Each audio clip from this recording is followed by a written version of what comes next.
Well, welcome everyone. It's my great joy and pleasure to present Simon Sebag Montefiore today. Let me tell you a little bit about him, and then we'll be just opening up a discussion of such important and interesting topics as the last Romanovs, Rasputin, maybe even Putin, right? Contemporary politics, Russian history, and any other questions. Yes. Did you want to say something? Oh, okay. So our wonderful guest today, Simon Sebag Montefiore, is a best-selling writer, and his books have been published in 48 languages, and he has won numerous prizes for his both history books and novels. He is the author of the acclaimed Moscow Trilogy of novels, Sashenka, Red Sky at Noon, and One Night in Winter. One Night in Winter won the Political Novel of the Year prize in UK and was longlisted for the Orwell Prize in UK. Catherine the Great and Potemkin was shortlisted for the Samuel Johnson, Duff Cooper, and Marsh Biography Prizes. Stalin, the Court of the Red Tsar, won the History Book of the Year prize at the British Book Awards. Young Stalin won the Costa Biography Award in the UK, the LA Times Book Prize for Biography, le Grand Prix de la Biographie Politique in France, and the Kreisky Prize for Political Literature in Austria. Jerusalem, the biography, was #1 nonfiction Sunday Times bestseller and a global bestseller, and won the Book of the Year prize from the Jewish Book Council in the US. It also won the Wen Jin Prize in China, awarded by the National Library of China. And to date, the book has sold almost 600,000 copies in Chinese. The Romanovs, the book that my students were reading for today, 1613 to 1918, has been a bestseller all over the world, including being a New York Times top 10 bestseller and won Lupicaia del Terriccio Literature Prize in Italy. His latest book is Voices of History, Speeches That Changed the World. He's also the author of the series of children's books with the Santa Montefiore, Royal Rabbits of London. All of his books are now being optioned and developed for either films or TV drama series. So it's my great pleasure to welcome you to our discussion today. And yes, thank you so much for joining us, Simon. Thanks. Well, I just want to say thank you so much for having me, Marina, and to all your students and anyone else watching all over the world. It's really good to be here, and it's just fun just to talk. We're in lockdown here in London again, so it's actually great fun to do this. So thanks for coming. Thanks for having me. Thank you. And it's all possible for the generous support of UT CRIS, so the Center for Russian, East European, Eurasian Studies Center. So thanks to them, we can host this beautiful event. Thank you. And thank you so much for joining us. So I guess the first question that I personally have about this for you is, why Russia? Why interest in Russian history? When did it all start for you? And if you could tell us a little bit about your journey towards the book about the Romanovs. Well, I guess, I mean, of course, Russia is the most fascinating subject for all sorts of reasons. We all know that. Otherwise, we wouldn't be here.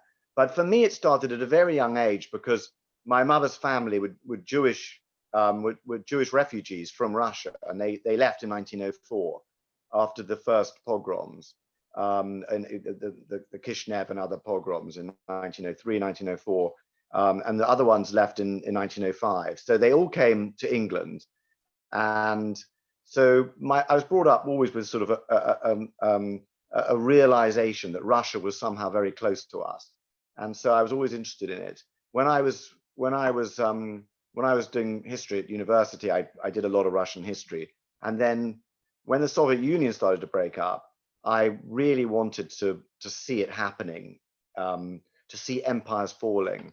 I'd always loved the history, and so I went out to Moscow and to Tbilisi and Samarkand and all these places, the Karabakh, Ossetia, Abkhazia, Chechnya, all these places in the Caucasus especially. I was very fascinated with the Caucasus, partly because I was very interested in Stalin already. And so I'd read a lot about the Caucasus. I wanted to see it. So I was very privileged in those 5 years to see the Soviet Union falling apart in Moscow, but really especially in the Caucasus, and to be writing about all those wars. But after a few near misses as a war correspondent, I decided it was probably safer to become a historian. And so I started writing my first book on Russia, Catherine the Great and Potemkin, which was later published, and it's and it's out in America as well. And that's my kind of Catherine and Potemkin were my first love, if you like, in terms of history research. And I was very lucky because no one had really done research on them for the whole of the Soviet period, as Marina would know. They were, there was absolutely no interest in them. There was a great interest in Peter the Great and Ivan the Terrible, but especially Peter the Great. But there was no interest in Catherine and Potemkin for all sorts of reasons, which we can talk about later. And so I was very lucky. And then when I published that book, it was just the time that George W. Bush was visiting St. Petersburg and Moscow for the first time. And he'd read the book. And I think that Putin had also read the book, and they discussed it. And so when I said I wanted to do work on Stalin, they said he can have access to the Stalin papers, which were just opening in 2000, 20 years now. So that started me doing my Stalin books. And so that's how I got into writing and studying Russia, the world of Russia. Well, that's absolutely fascinating. And I think what's special about your books that they present such a balanced view of the events. They're both so well researched and are so exciting to read. I know that my students have been really enjoying the Romanovs. And one of, go ahead. Oh, yeah, I thought you wanted to say something. So one of the topics that we were discussing a lot, we're still discussing, is that how different historical figures, especially the Tsars, have been viewed differently during different epochs. So we talked about Ivan the Terrible, how he was revisited so many times by the Soviets and obviously, by Stalin, how he treated that very controversial figure, and how right now in Russian politics and even popular culture, he is also portrayed as a more positive character. So I would like you to comment on that, on what you see as a trajectory of kind of revisions and new approaches to the old controversial Tsars.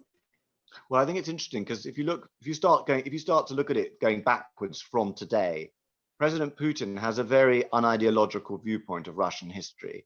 He isn't really interested in whether they are general secretaries of the Communist Party or whether they're czars or whether they're emperors. He just judges them by their success as leaders of the Russian people. And so he picks the ones that he's interested in. So he said in his interviews that he really admires, for example, Alexander III, Nicholas I. And Stalin, of course. And there's been, as you know, there's been a lot of quite friendly treatment of Stalin now. But on the other hand, he has complete contempt for Gorbachev, for example, and for czars who lost control, like Nicholas II. And I suppose his whole system of government is in a way a reflection of history and a look back at history and a search for the formula that guarantees stability in Russia. And one way of looking at the whole of this period that we're talking about is to look at those three periods where there were experiments in a sort of democracy / chaos. The times of troubles, 1918 to 1920, and of course the early 90s, 1989 to 96 or 99 perhaps. And in all those periods, there was an experiment in Russia which many Russians felt had unleashed havoc. And they, in each time, having experimented with some sort of democracy or some sort of at least popular participation, they then withdrew from that and embraced it as a sort of habit, autocracy. And so, of course, for each of these governments, the history of the autocracy from earlier is a very important way of legitimizing and also also declaring a sort of authenticity as part of Russian culture, as part of Russian history. And so for all these reasons, Russian history is always, and Russian leadership has been terribly important for them. And so Putin looks at it in that way. And he regards Stalin very much as just simply a successful czar. He doesn't really judge him as a communist, Marxist, Leninist, or whatever. He regards him as a successful ruler of the Russian people. By the way, Stalin himself also partly judged himself like that. I mean, he judged everything in terms of Marxism, Leninism. He was a fanatical Marxist, but he was also very much aware of history. And so he looked back at history. He read history all the time. He was obsessed with history. He had 20,000 volumes in his library, and he read all those history books, as you said. And he especially read Ivan the Terrible, and was fascinated with studying that, and also studying 1812 during World War II. Excuse the telephone. Oh no problem. Yes. So and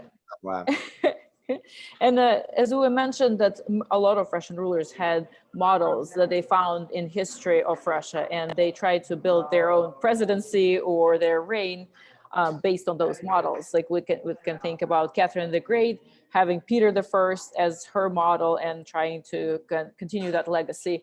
With Nicholas II and Tsar Alexei, how he was trying to emulate.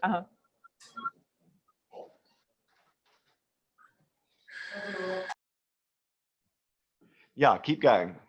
Yeah, so Nicholas II and Tsar Alexei famously, right? So what would you say, who are the models for Putin right now? You mentioned Stalin, but is there anybody else or any other Tsars that you think that he models his presidency he's very, I mean, obviously he's very interested in, I mean, Stalin is the most relevant because it's so recent, it's in our recent lifetime. And also because, I mean, this government is really based on 1945, and they use 1945 as the Tsars did in the whole 19th century. 1815 was the kind of key template for success, and they always said, but they've forgotten 1815. In the Crimean War, they thought they were going to win the war because of 1815, and 1814 because they'd taken Paris, and that was the key measure. And today the key measure is the Battle of Berlin, the taking of Berlin, and so I think Stalin is the key one. But I think looking back, he also looked at Alexander III, and Alexander III was really a fascinating character. He was a giant. He was colossal physically. He could bend a poker. He could tear up the phone book or tear a pack of cards into pieces. When the Imperial train crashed, he lifted up the carriage so people underneath could escape. So his nickname in the family was the Colossus, and he was extremely coarse character. He was uneducated, had a contempt for culture, and yet he made himself the editor of Tolstoy, interestingly. But he also, he lacked the charm and the cosmopolitanism of his father, Alexander II. But he was kind of unlettered. He played the mujik. He played the mujik. He liked to seem. He was the one who started to wear peasant clothes, jackets. He liked to wear Russian shirts and Russian breeches with his boots. So he kind of started. Before then, they all dressed as Alexander I, Alexander II. They all Nicholas I. They all dressed like Napoleonic courtiers, like Napoleonic soldiers. But afterwards, you'll often see Alexander III and Nicholas II. You often see them wearing kind of Russian clothes, and that was part of Pan-Slavism, part of his sort of his image as a real Russian. But he was surprisingly extremely good at governing, and he was extremely nationalist and very ruthless. He was very anti-Semitic, fanatically anti-Semitic, but he was very good with his government, and he promoted Witte, for example, whose industrialization policy was very successful. And Witte was an unlikely person for him to choose as a minister, but he chose him. He made the alliance with Republican France, again, an unexpected thing for him to do. So he was quite dynamic, and he was actually quite good at making decisions and at running the government. So Putin sort of identifies slightly with him as well. And like Putin, in a time when Russia was short of money, keen to develop.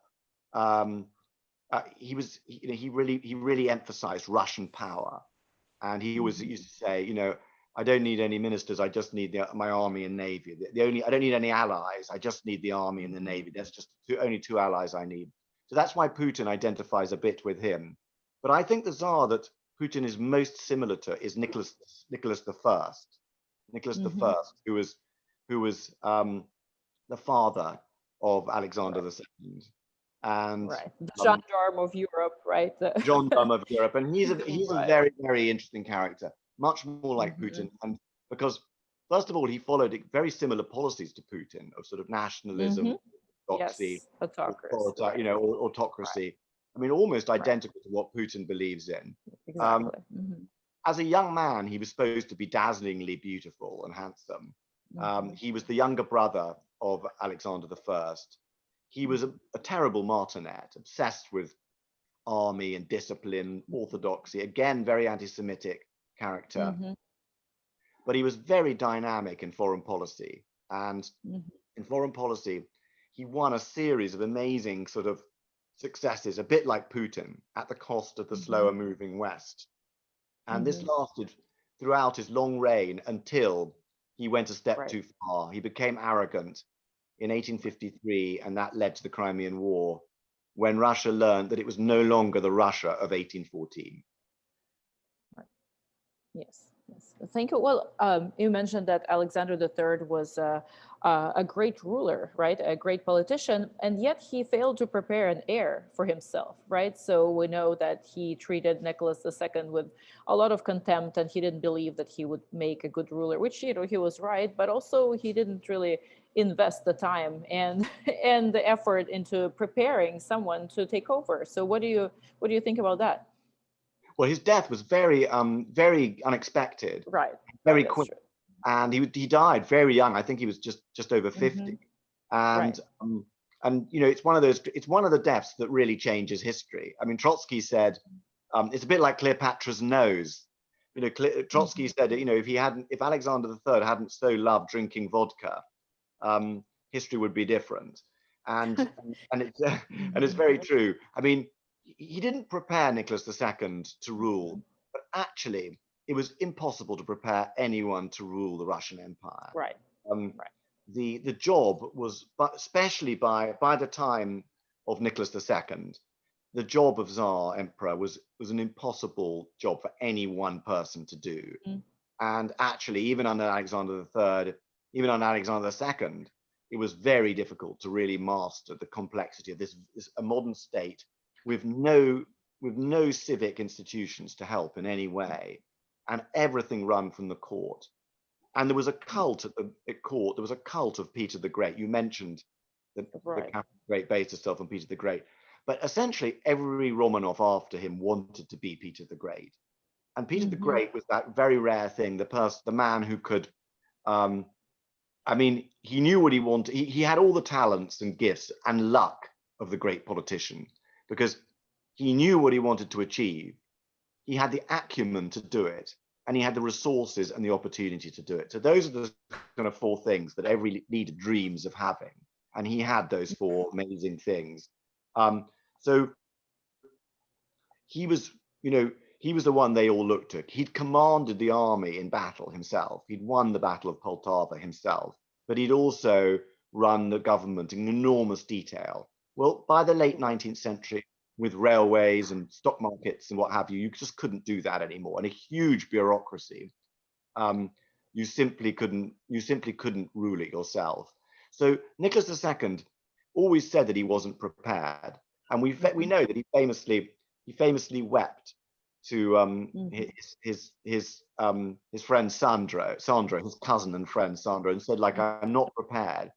It's also true that Alexander III, his father, had said, he's just a girl. There's no point in bothering with him. And he was very small for a Romanov. One of the things about the Romanovs was that they were a kind of dynasty of giants. Actually, they were handsome Russian giants. In fact, the giantness came from the Württemberg family, who was the wife of Paul I, and so they actually looked very Germanic, and they had these kind of, they were pretty good looking, but he was tiny, unlike the rest of the family. He was tiny, and that sort of mattered a bit in Russia. Of course, it wouldn't have done if he'd been a massively powerful and driven character, but he wasn't. And to be Tsar, you had to be president, prime minister, chief of staff, field marshal, and patriarch and pope. All of these things you had to be at the same time. And I think it was virtually impossible for anyone to prepare for it. You either could do it or you couldn't. You either learned to do your job or you would fail badly. And when you failed in the Russian Empire, the last 6 Tsars were all murdered. 6 of the last 12 Tsars were all murdered. It was a very dangerous job to do. And if you failed, you would probably be killed. Wow, yes. And one of the questions that always is so interesting, especially for this course that that my students are taking, is that the connection between the spirituality and specific religious beliefs that the Tsars hold, and how that affected foreign policy, internal affairs, all kinds of different things. And we looked at a gamut of attitudes, from taking the land away from church, how Catherine the Great did it, to being extremely pious and yet still going against the wishes of the Russian Orthodox Church in the case of Nicholas II and canonization of Serafim Sarovsky. So what's your take on that? I know that you talk a lot about that in your book, and about different advisors and confidants, and the strange kind of affection for esoteric and occult knowledge that a lot of Russian Tsars had. So if you care to comment on how that contributed to the demise of Russian Empire.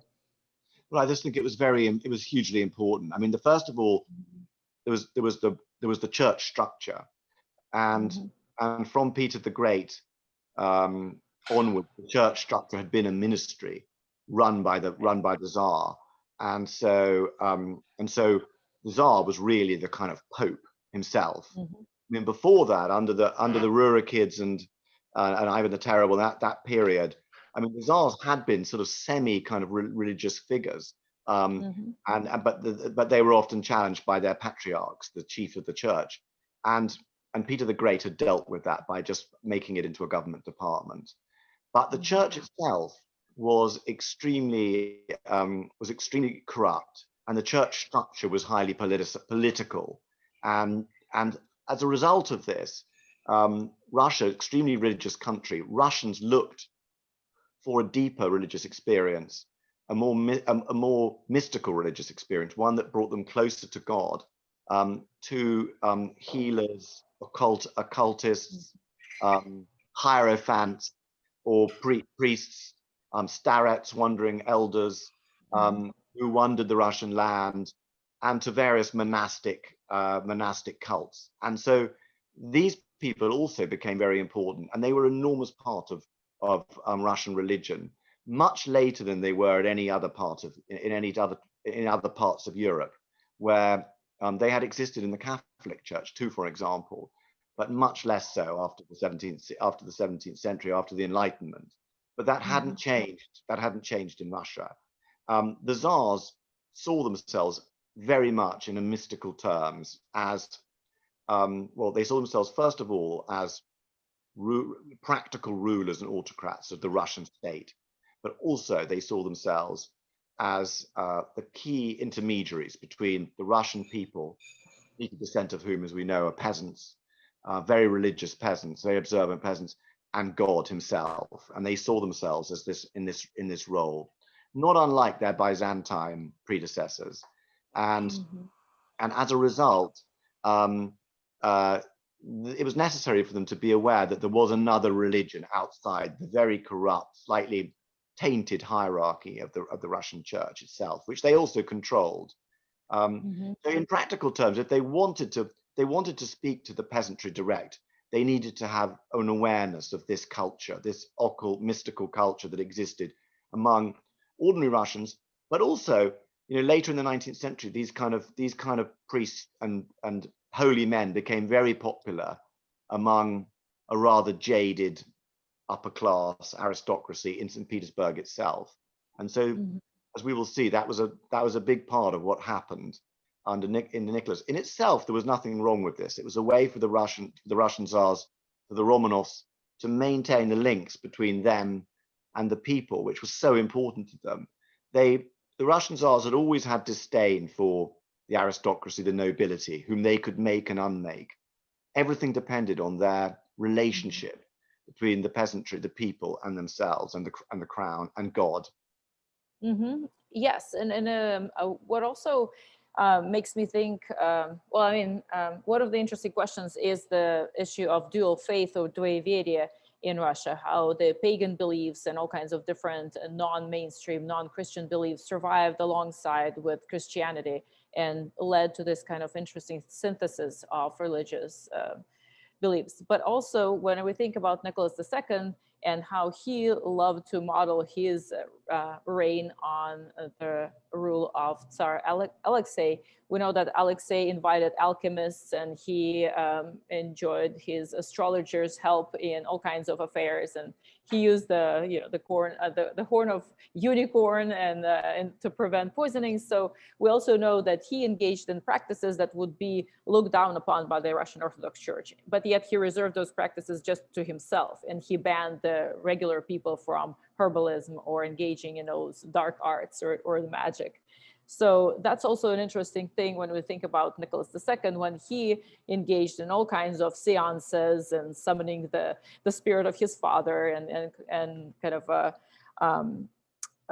divination rituals. And then, of course, he had Philip, he had Rasputin. So in that way, he also is similar to Alexis, or you think it's a different type of religiosity that he had? No, I think he had many things in common with Tsar Alexei. He felt a very closeness to Tsar Alexei, right. and hence, he named his son and the Right. Tsarevich after Alexei. And he seriously thought about a lot of absurd things, like bringing back his exact court hierarchy and getting. I mean, he hated and despised Peter the Great. Weirdly, I mean, I've said that they all wanted to be Peter the Great in terms of success, in terms of command in battle, but he loathed Peter the Great's worship of foreign technology and foreign expertise and foreign glamour, and he believed that the throne really depended on going back to Alexei's time, when there were less foreigners and less foreign technology. And he, as I said, he really thought about not just the hierarchy, but even the clothes of the dress, yes, the dress, which would have, of course, made Russia even it was already a kind of laughingstock by that point for all sorts of reasons, but it would have made it utterly absurd. And he had a Sipiagin, his interior minister at that time, and him sort of cooked this up together, and so he was very interested in that period, and he really thought he could restore that period. It was very difficult to do that at this time, and he really, as it happened, he exaggerated the link between the crown and the peasantry. And he was in denial, right? So and he was living in a parallel world, parallel reality, right? He didn't really have any access to peasantry except for Rasputin, probably, right? That's the only. Well, that's the interesting thing what you said earlier is, like, the seances, Dr. Philippe, all these things. I mean, some of them were just the sort of typical upper class, aristocratic, Western Western European things that you might find in a drawing room in London or Paris, probably also in New York at the time, where you might well find sort of upper class, upper bourgeois people in big drawing rooms in Vienna or Paris, having seances with some fashionable lady, lady who could see into the future. And there were many of these spiritualist movements, and partly it was just, that's always true. Partly it was a result of a sort of hangover from paganism, as you mentioned. Partly it was just a sort of jaded, bored rich. It's what jaded, bored rich people have always done. But part of it was an authentic part of Russian religion, and that's what led him to Rasputin, the relationship with Rasputin. Yes, thank you. Do you guys want to ask questions right now, or would what format would we like to continue or with here? Well, I had your question. I've got those questions from your students, Yes. but I haven't got Would them you in like front to of address me. this? You could ask, if you'd like to do that. You could ask, because we've got. I don't know how long we want to do this, but anyway, we can keep going for as long, for a while. So shall we go through the questions of your students? That would be excellent. Yes, absolutely. Okay. Do you want to ask me? Because I haven't got them in front of me. Yes. Let me open them up too. Now we have one question in chat, and how did the lives of women change before and after Peter the Great? That's a good question. How did the lives of women change before and after Peter the Great?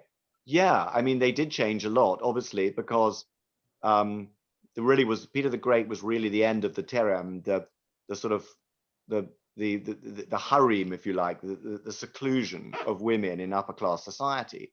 So after Peter the Great really was he brought about an amazing change. Virtually no change at all in the massive majority of the people. If you're thinking about the millions of peasants, I think there was no change whatsoever in that time. But if you're talking about the upper bourgeoisie and the nobility and the royal family, huge change. The women that he brought to court, the women that he hung out with, were unthinkably liberated compared with anything that had gone before in the whole of Russian history. And the fact that he spent his time with Western women, smoking his pipe, drinking Dutch beer, sitting there with his German, his Swiss friend Lefort, and sort of getting drunk with them, sleeping with them, dancing with them. I mean, it was a completely loose Western women, right? all those decadent Western women. And of course, that's why for many Russian peasants who revolted against Peter, he was the devil. For the old believers, he was the devil. This was. I mean, and they looked upon him as Islamic fundamentalists look upon Americans or English today, as the sort of the work of the devil. So he really did change the way women behave. And of course, I mean, the biggest example of that is his wife, Catherine I, who's really one of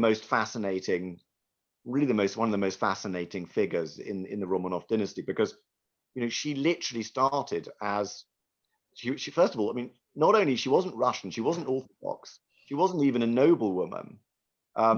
She had the most meteoric rise of any woman in European history for 1,000 years, until modern democracy. I mean, she started literally as a naked peasant woman, brought in as a camp follower into the Russian camp during the war against during the wars with Sweden, and she became his laundress. So she did his laundry, and then she became his best friend, and then she became his lover, and then he married her, and finally he crowned her as empress. Quite the most extraordinary thing, because no one else had done anything like that. And remarkably, she succeeded him as emperor, as legitimate emperor, crowned as empress.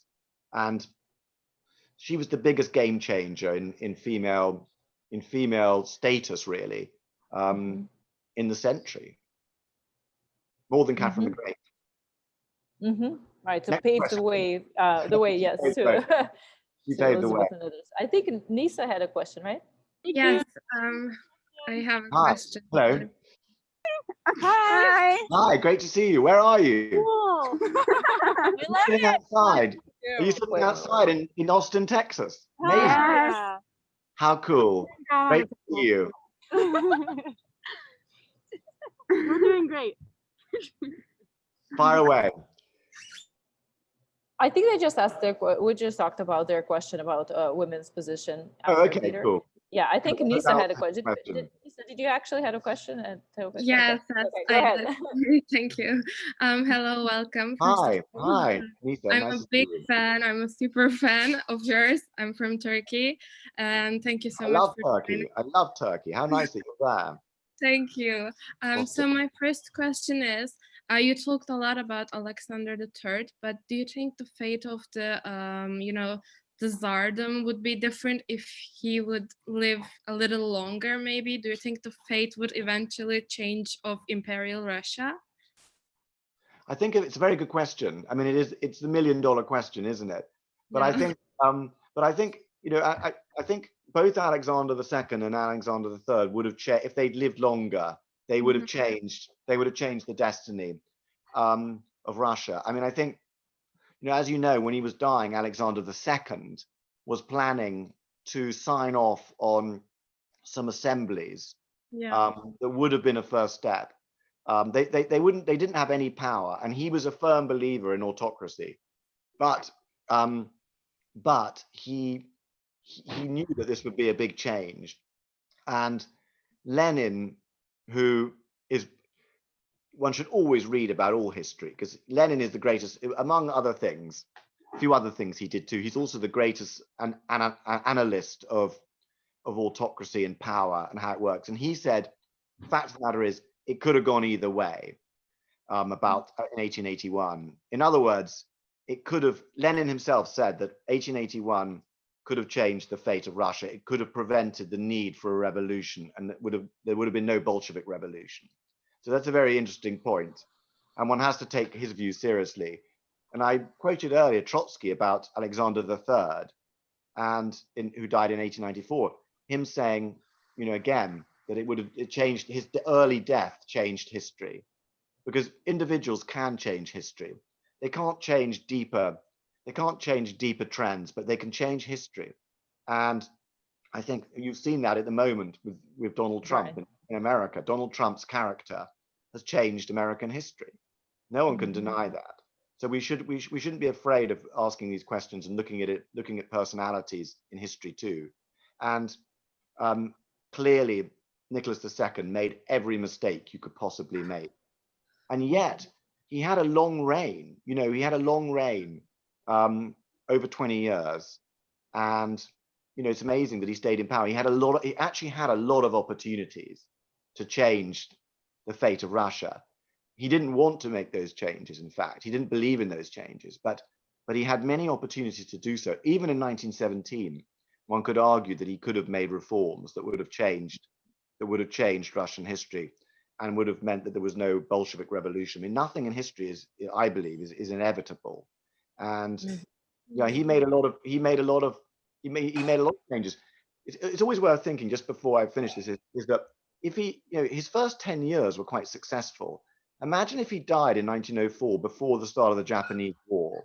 Once we got him, he would have penetrated Siberia. He would have moved into half of Korea. He would have controlled Manchuria. He would be regarded as quite a successful ruler who'd set up great potential for his successors. But of course he didn't die. Then he went on fatally. I was actually gonna ask, how did Nicholas II didn't see what was happening in his country, but you actually answered that he actually saw, but he chose to do actually nothing, right? Yeah, I mean, I think the point about him was, you've got to put yourself into to understand all history. I think you have to put yourself into the minds of the people, and try and work out that's what I try and do in my books, is just try and work out how on earth people saw the world, how they saw the world. And though they look like us and dress like us in a way, they aren't like us. And people in different times are very different. I mean, the key thing about him is what we've touched on, was his belief. He was an orthodox believer, and he was a believer in autocracy. And he believed that the Romanov destiny, to be a Romanov, you had to expand the empire, because that's what a Romanov believed in. I mean, people often say, why didn't he kind of didn't really want to enter World War I, for example. He didn't want to enter World War I, and he tried not to, and he tried to keep peace, and he was very certain about that. But when it came to it, to be a Romanov, you had to be out there as a great power, otherwise you were nothing. And that was bred into him from a young age. And so he was always, once there was a European war, he had to enter it. And it was unthinkable that he wouldn't. Thank you so much. I have another question, if you don't mind. I don't mind anything. I don't mind anything. Far away. Great, thank you. It's actually about the Romanovs book. How did you write that book? Did you go chronologically? Like, it's so comprehensive. Can you tell me about the process a little bit? Yeah, I mean, with all my books, I always sort of have a very old-fashioned method of doing it. First of all, I find the subject. Then I decide that I'm not going to look at any book. I'm not going to take any accepted wisdom or conventional wisdom on anybody. I'm just going to go to the original sources and try and work out how everything worked. And then I go through them chronologically, and I write notes on in very old-fashioned cards, because you can't multiple file things if you use a computer. You can only do it with old-fashioned cards, which is very, very laborious, but it's essential to the way I write these books, because these books are layered, and I layer in more and more material. And then you have to think of a view on everything. Being a historian writing one of these books is a bit like running the Russian Empire, except that you have total hindsight. You know the right answers to everything. So it's a lot easier, of course. I mean, no one had a harder, I mean, it's interesting, but no one had a harder dilemma really than Nicholas II. And it was unfortunate that the least able of the family faced the most complex problems. But it's so easy to damn him and to say how useless he was, and he was utterly useless. But it's questionable whether anybody could have solved the problems that he faced. And it's quite possible that bringing in some sort of democracy, some sort of representative government, some sort of democracy could have just unleashed, instead of curing the patient, could have killed the patient, and could have unleashed civil war and chaos. Just introduced it earlier. So I think one has hindsight, but one's got to be careful about using the hindsight too ruthlessly on these leaders. One's got to look at it. I mean, he had problems on every side, didn't he? Right, and he was ultimately a very tragic figure, right, in his personal life and in his family life. We have another question about actually Nicholas II from Matthew Santoso. He's asking, if you were Nicholas II, how would you have ruled Russia differently? Well, I mean, I'm not a believer in autocracy, first of all. I'm not orthodox either, and I wouldn't have been remotely impressed with Rasputin. And also, I wouldn't have asked advice of my wife, because one of the interesting things about, one of the most interesting things about them is their relationship. And when you have a failing regime, it always, whether it's Saddam Hussein in Iraq, or whoever it is, or Kim Jong Il in North Korea, you always have this kind of shrinking of the shrinking of the circle all the time. And as the narrative goes on, the circle shrinks, and they trust less and less people. And unfortunately, with Nicholas, he started off with a lot of advisors. One of the key mistakes he made was not to take advice from talented people and to undermine talented people. And in the end, he took advice only from Alexandra, and she was a deeply unintelligent person, unfortunately. And she thought she was like Catherine the Great. She wrote that she was more powerful than anyone since Catherine the Great, and than any woman since Catherine the Great, which unfortunately was true. So, I mean, if I wasn't up to ruling the Russian Empire, I would have taken advice from a Witte or a Stolypin, or somebody who was more talented than me at politics, at ruling. And he refused to do that. In fact, the moment he found anybody talented, he undermined them, and he became very jealous of them. His image is actually, his true character is very different from the romantic image.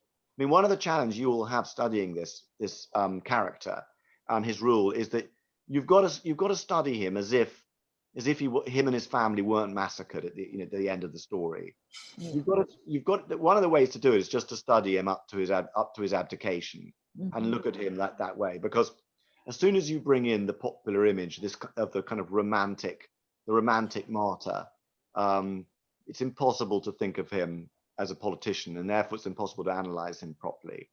But as a politician, he was extremely mean-spirited, undermined his ministers. He lied to them. He never told them the truth. He constantly set up alternative routes and alternative systems and favorites. They complained. I think it was Witte who complained and said it's like working, or one of the interior ministers. He said it's like working for Emperor Paul I.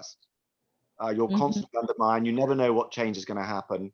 When he fired people, he told them he was delighted with them, and then they went back and found a note saying they were fired. I mean, right. He was extremely duplicitous. No one trusted him, and that is a real problem in politics, because it means that gifted people won't devote themselves to your cause, and that was just one of the problems. So there are many things I hope I would do differently, but that's a pretty basic one. Well, thank you. We also have one question. Well, actually, we had lots of questions about your creative process, and one of them was, what is one of the most interesting sources you use for your research on the Romanovs, and is there a backstory to attaining that piece of information? Oh, I found a lot of fascinating stuff. I'm just trying to think about all the sources I use. I mean, there were so many sources. Oh yeah, okay, yeah. The most exciting source I used was the letters of the letters of Alexander II and Katya Dolgorukaya, which is an amazing story, actually.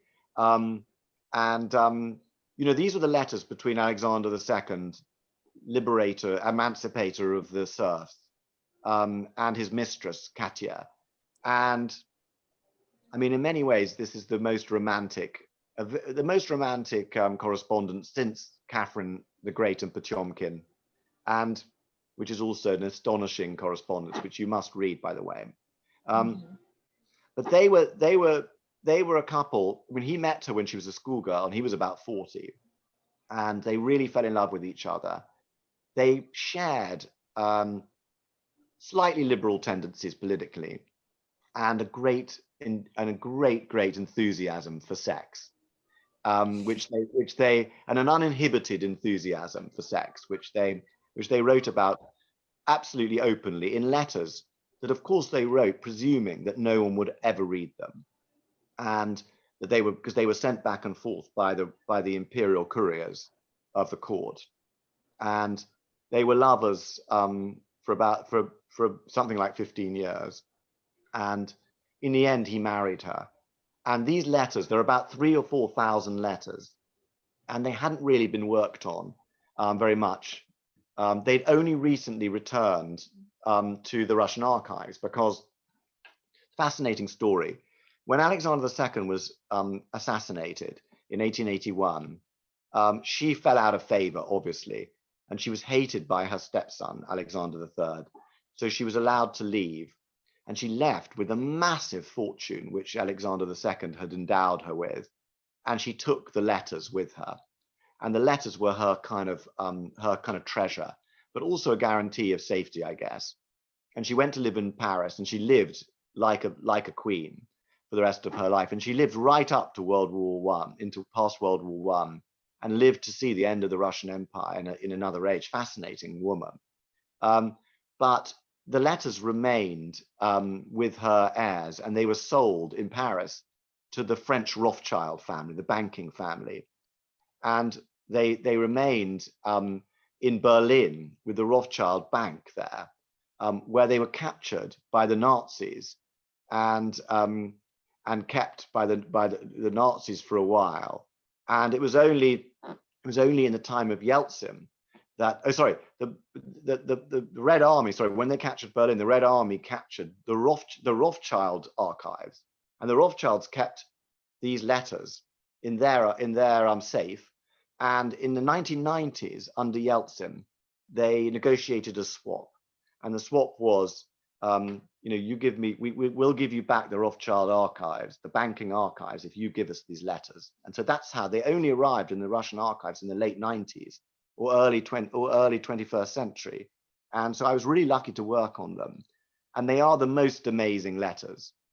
I should warn you, if you haven't read the book, that they are probably the most sexually explicit letters you'll ever read anywhere, in any era. And even in the age of texting and whatever else we do today, they are pretty outrageous. But that was the source. That was one big source that I was very lucky to have access to, and is kind of new in the book. Thank you. And we do have a question connected with Alexander II. What is Putin's view of Alexander II? If you can comment on that. I think that Putin does not like Alexander II. I think that he thinks that Alexander II did the opposite to Putin. I mean, after all, Putin's reputation is based on him destroying the Chechen independence. And his famous comment, "We'll whack them even if they're sitting in the outhouse, even if they're in the restroom." He said, "We'll kill them." Alexander II did the opposite. He was persecuted by the terrorists. He was chased. They tried to kill him so many times. They blew up the train. They fired at him in the streets and chased him. And in the end, they even blew up the Winter Palace. They actually managed to get a huge amount of dynamite, gelignite it was, under the Winter Palace, and they blew him up, and he just survived.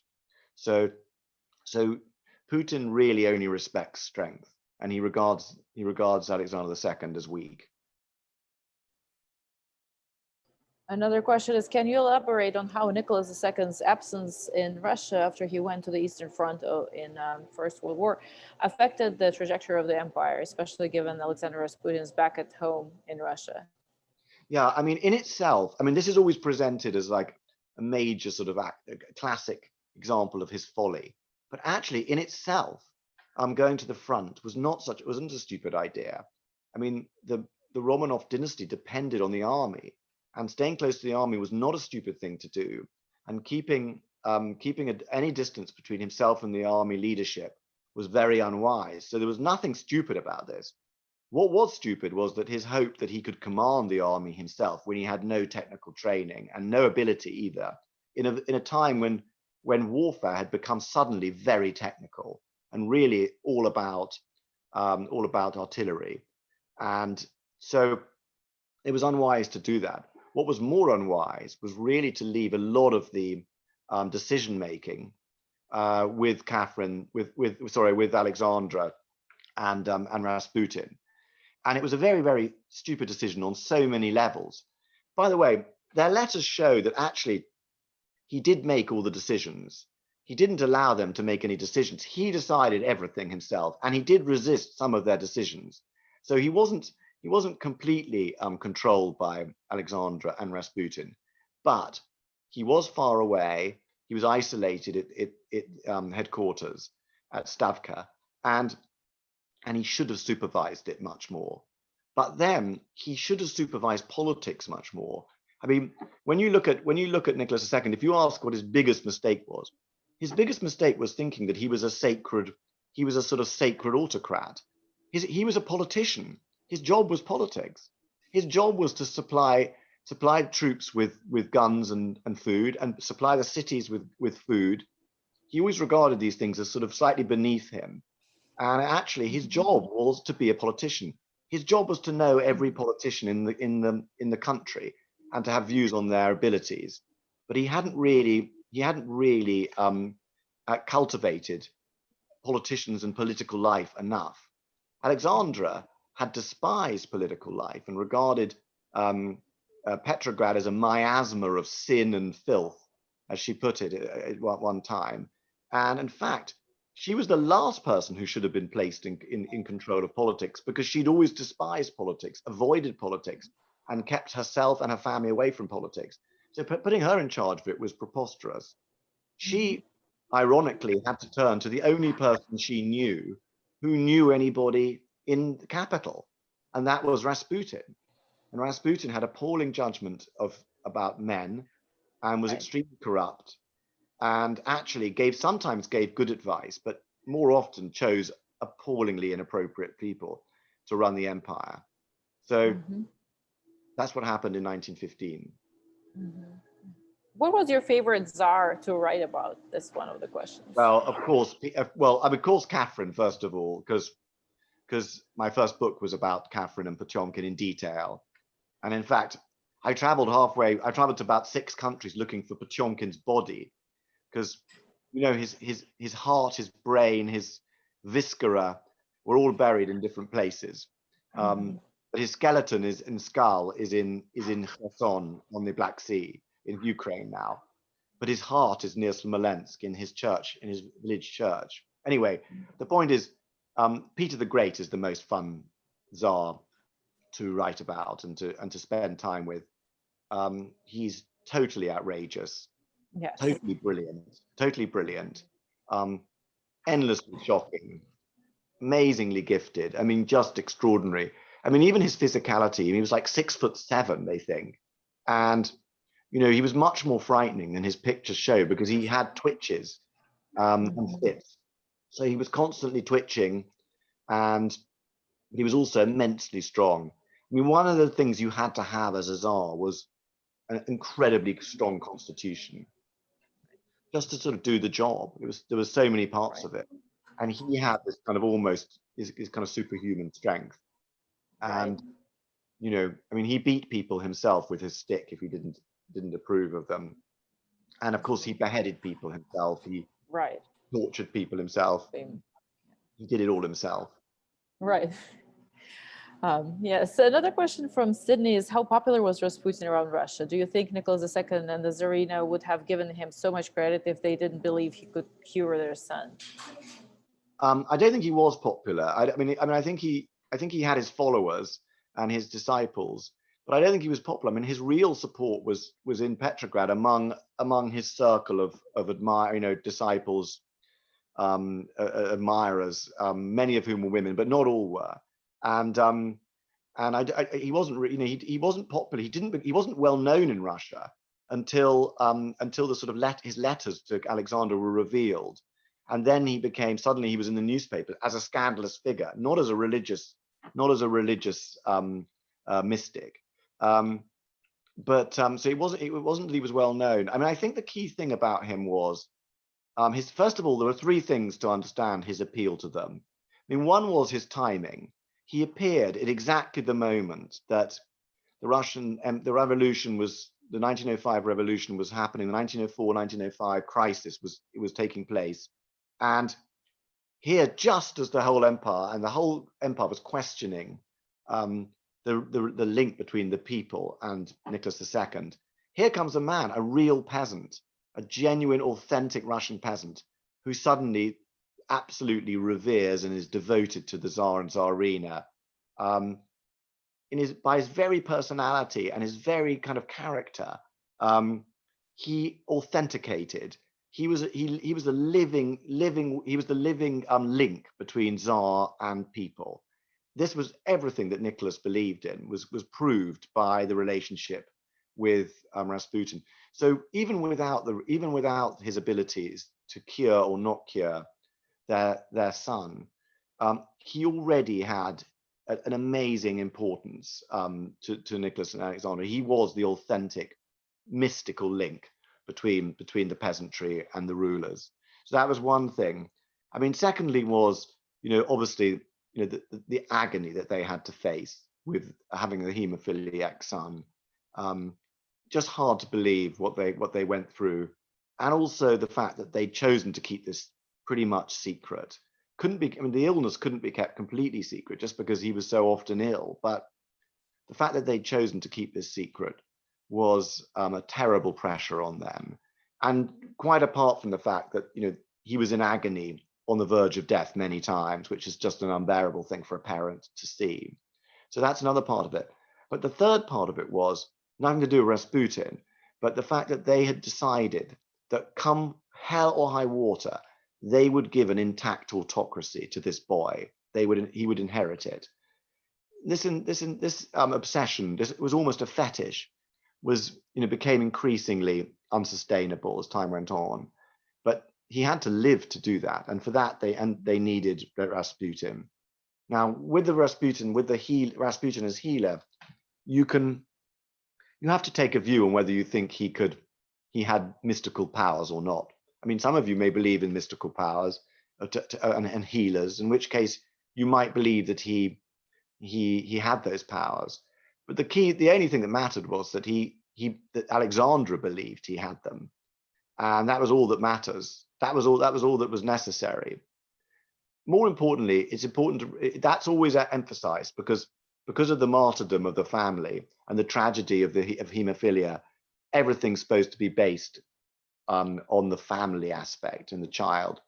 Actually, Nicholas II himself, who we should listen to on this, he said himself that without Rasputin, he could not have endured being Tsar all those years. So one should think of him as the healer of the child, but more than that, one should think of him as the priest, psychiatrist, if you like, the trusted psychiatrist of the Tsar himself and the imperial couple. So he had a lot of roles, and he was highly intelligent. He was brilliant at playing the role, probably because he believed he was special himself, Rasputin, and he had an amazing ability to talk to people, and particularly to the Tsars themselves, in a way that was both disrespectful and yet immensely reverential at the same time. And of course, that intimacy immediately won them over. I mean, for example, people who spoke to him said that when he met them, when he met these kind of respectable princes and dukes and so on, he'd immediately start asking the wives about their sex lives with their husbands, for example. Well, some of them said, well, that's just disgusting, get out, you filthy peasant. But other of them said, like, loved it. They loved the fact that they saw it as proof that he was a holy man. So you have this collection of different circumstances that made Rasputin possible. But I think when you write about him, one should be less obsessed with the kind of movie romance Rasputin, and just regard him as a Russian favorite, a favorite at the court of the Tsar, the last of a long line. Oh, thank you. And we have a question about more modern period. What do you think was the main reason or the main factor in the dissolution of the USSR? I think that the biggest reason was just the failure of the dream. I think the biggest reason was the failure of economic life to really keep, to really deliver what was promised all along. And there are times, I mean, it isn't just about the actual delivery of consumer goods. It's also about what people are willing, what is the expectation of the people. That's very important in politics, because in the 20s and 30s, people didn't expect luxuries. They were willing to put up with it not delivering. And one has to remember that the Soviet Union achieved astonishing achievement. I mean, if you think that in World War II, we've all heard about German efficiency and Albert Speer running the war, but in fact, they quickly outproduced Germany, the greatest industrial power in Europe, and that was an immense achievement by Stalin, and at an unsustainable and unbearable and unacceptable cost, of course, but it still existed. So there was that. Then the Second World War gave the Soviet Union another 30 or 40 years of life, the success of World War II. And it was only when that began to run out in the 80s that people began to say, like, hang on a sec, yeah, we did win World War II, and we did achieve amazing things, but actually it still hasn't happened. Communism is still not really working. And the other half of it is the same old problem that was faced by Alexander III and Nicholas II, which was like paying for superpower status, paying for being an imperial power without an economy that could really sustain it and pay for it. And that was the other reason why. I mean, they had the most ambitious mission to the world, the Soviet rulers, and in the end, they simply just couldn't maintain the empire that they had conquered. Maybe to wrap up our discussion for today, I have a question for you. What do you think will happen in Russia? Because with the Putin's regime, in a way, I mean, according to some of the analysts, crumbling right now, and Russia having this strange status of superpower that's like a colossus on clay legs, so to speak. Yes. So what's your prediction? Well, I mean, obviously, of course, much of it depends on Putin himself. I mean, you know, the trouble with the one-man government is the one man becomes exhausted, as happened with the Shah of Iran, for example. The one man becomes exhausted and loses grip. I mean, so far he's been very dynamic, actually, and changing leaders and moving around, and he's and reacting to foreign opportunities. I mean, he's been impressive, but you can't keep that up. And power is very corrosive. I mean, most rulers have sort of 10 years of effective rule, I think, when virtually everything is achieved before they start to go really mad and become dangerously isolated. He's done 20 already, more than 20. So I think his decisions could start to fall apart, and his access. So I think another thing that one forgets, though, is that, you know, it's very difficult to overthrow. I mean, very few governments in Russia have been overthrown by people power. It's virtually never happened. I mean, you know, February 1917 was actually one of the very few examples of this. And the reason is because, you know, Russian rulers always exercise extreme security vigilance, ferocious vigilance at all times.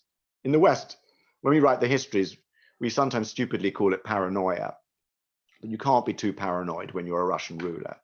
So he's got massive presidential guard now and massive security forces that are very loyal. It's quite hard, unless he loses his nerve, to lose power to people power. So the most likely thing is that it starts to fall apart from inside. And that's the traditional way that change really happens in Russia. Look at 1991, for example. So I think it'll start with that. But in the end, I mean, if he ceases to deliver what he's promised, it will fall apart. You know, but on the other hand, with the security forces he has, you know, he could remain in power for a long time still.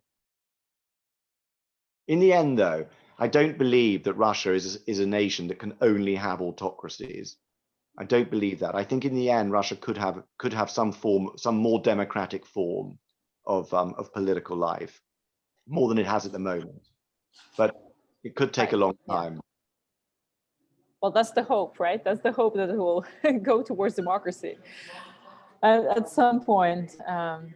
Yeah. Well, thank you so much for this most fascinating conversation today. We learned so much, and it's just so interesting to hear your perspective. And thank you again for joining us.